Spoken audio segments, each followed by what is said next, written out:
Solana. So Solana had a little pumpy last night, you know. And what I think why I'm interested in Solana, I'm really interested in Solana is because look at this. You can see it, can't you? You can see a really nice inverse head and shoulders type pattern with a little breakout. It's like a little breakout. It's quite a nice volume yesterday on Solana, and now we're getting a pullback. You kind of want this neckline to hold if it does pull back for an explosive move up. That's kind of what we're looking for.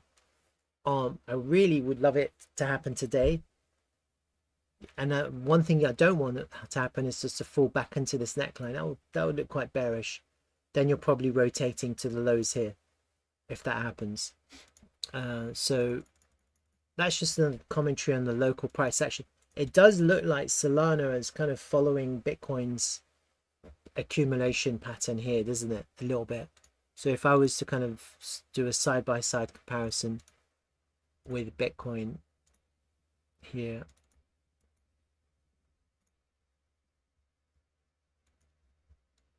kind of looks similar, doesn't it? A little bit, no? Up, down, up, down, up, down, up, down, up, down, up, up. Excuse me. So what does that mean? Well, I think it means it's better to be in Solana, honestly. If you're bullish on Bitcoin, you should be in Solana. Like, and I'm not saying, you know, like obviously there's a lot of people who want to play it safe, but just looking at the charts now, for me, Solana looks really, if Bitcoin explodes now, like if you can imagine now Bitcoin going up to crazy numbers, let's say 140, well, Solana is going to go up to what, 500, 600, isn't it? Probably. So on Bitcoin, you could probably go up to 60, 70, 80%. And on Solana, you're going up 100 and 200%. Yeah, so that's kind of what it looks like to me. So Solana obviously has a much larger range. So from top to bottom, you're looking at 47%, whereas in Bitcoin, you're looking at 32%. At the moment, Solana is basically leverage, is the Bitcoin on drugs. It's like leverage Bitcoin. That's what it looks like. And you can see how we've been consolidating in this range. And they look very similar, don't they? They look very similar. So good for traders, huh? Really good for traders.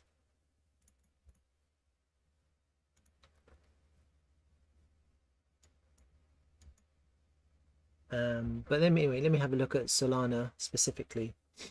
I had let me get some higher time frame stuff going here and see what I've done before.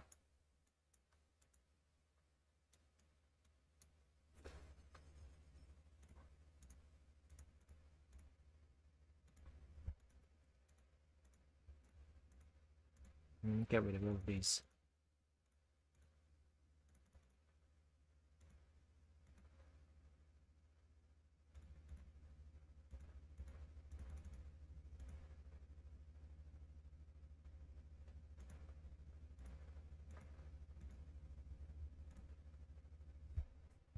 See what this is. Okay, 1, 2, 3, 4, 5. That's probably the one here actually.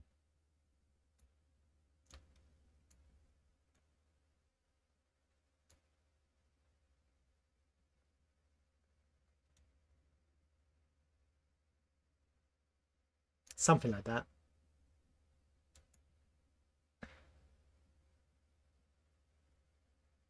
It could be there as well, June 23, but I think that's probably more, but that's like an impulsive move. Yeah.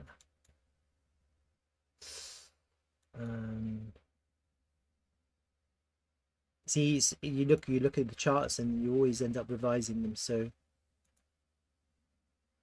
it's like a 1-to-1 to peak, huh? It's quite interesting. From there to there, it's almost a 1-to-1 to peak.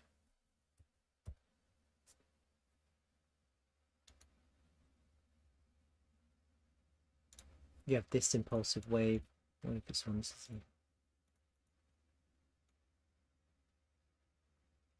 yeah,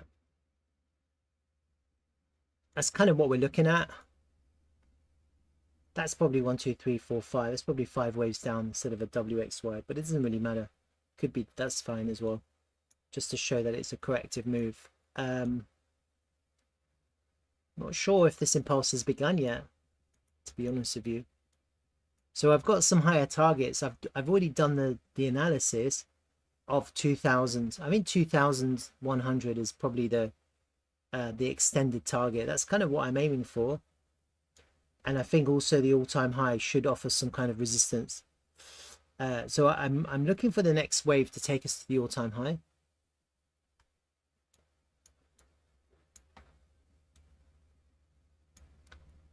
Also, there's resistance at 1 to 700 and somewhere between 730 and $50. It's kind of my charts right now. Let me just have a look at the volume area. No changes, no changes, no real changes. Just kind of very similar.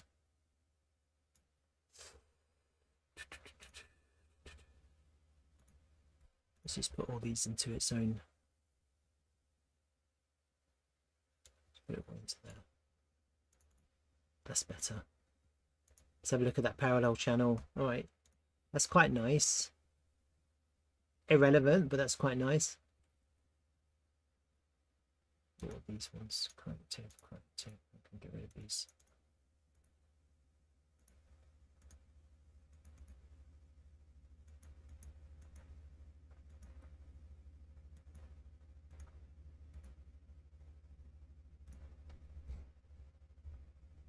Okay, that's the volume area, isn't it?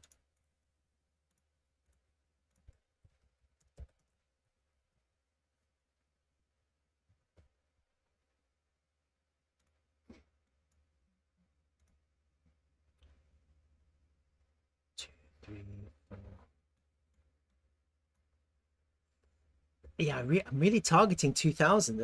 I really am. I really think Solana,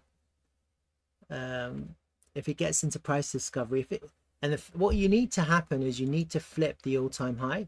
That's a really important level to flip, because I've got like a 618 is slightly above it.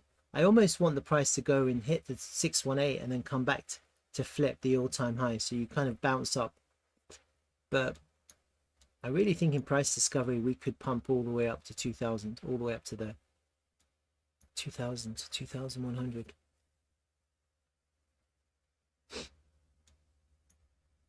That would make sense, because this is the wave 3, that was the wave 1, this is the 2, so I'm looking for a nice big 3.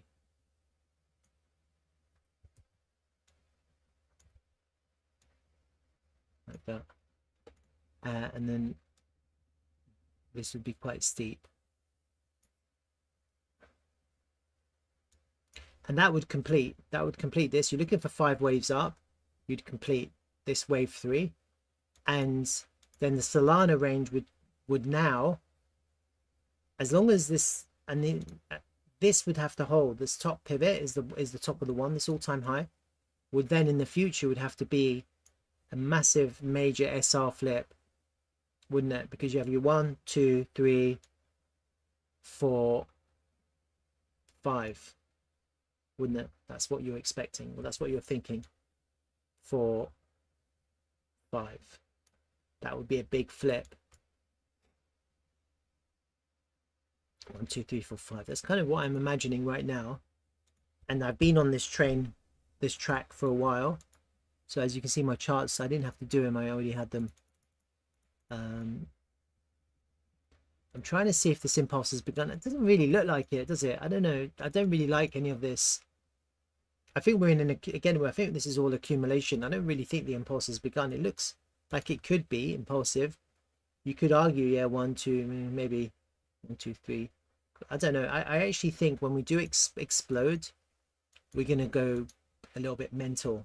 Yeah, because when I'm looking at previous explosive moves, this is the daily time frame. When you look at the previous Solana explosive moves, look at those candles. They're big fucking green candles. Green, green, green, green, like big fuck off candles. And it's the same here. You know, you've got big fuck off green candles. The price just keeps on going up. And again, this is all expansive moves. This is the impulse. Big fucking green candles. And here I'm not really seeing it. I'm not really seeing I'm not really seeing that kind of price. This might be the beginning of it, but I'm not seeing it yet. And I think this is quite important here because structurally, let's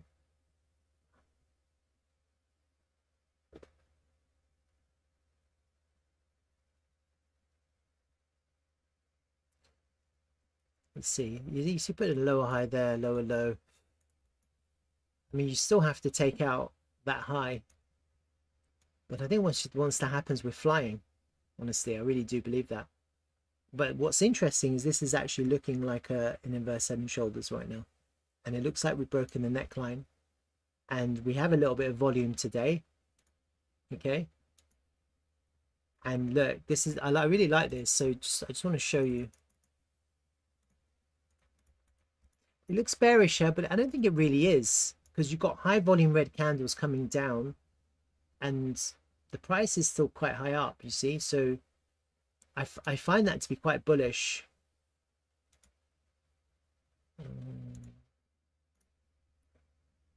It looks bearish, but I find that quite bullish because you've got really high volume and the price is still there. So it's people are buying. That's the point. So even though there's more sellers at the moment, the price is coming down. The volume tells me that a lot of people are sold. So that's take profits. People taking profit or closing their positions. And the price is still there. The price is still lingering here. So even though it's coming down, it feels quite bullish, the price action here. So that's why I'm feeling this might be, it's not really people selling that much, yeah, or they are selling, but you've got people buying. So we have to see how that plays out. I think in this context though, do I have my volume level? Let me do a range volume here.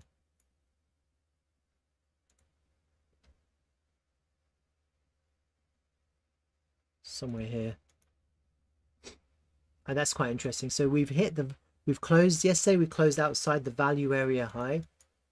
We're getting a little bit of reaction, a little bit of rejection. We have to see how today's closes because we kind of want to flip that into support. That's a big deal. This is a major level we're at now. The point of control is all the way down here, so you don't really want to kind of lose this this high here and reject off the value area, because then you are heading back down to the point of control for another pickup, for another liquidity grab. And that's basically what it is. There's not enough liquidity to take it up, so it comes down for more liquidity, and you just want this to continue, this kind of higher low type idea. You see these wicks just keep on getting higher. So if we do come down, we want that to continue for another push, for another attempt. So if we can't get up now, then it will come back down, and we're gonna have to, it's gonna come down to pick up liquidity for another attempt. That's how it is. This might be impulsive. It might be like some wave one in play, but I don't know. It's really hard to tell. All right. What time is it now? 2:05. Let me just get my phone. I want to check it. It's buzzing a few minutes. So,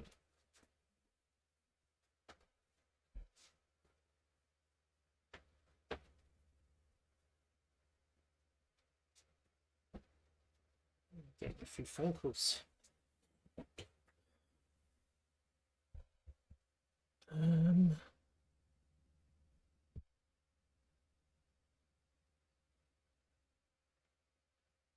Let's just have a look at this.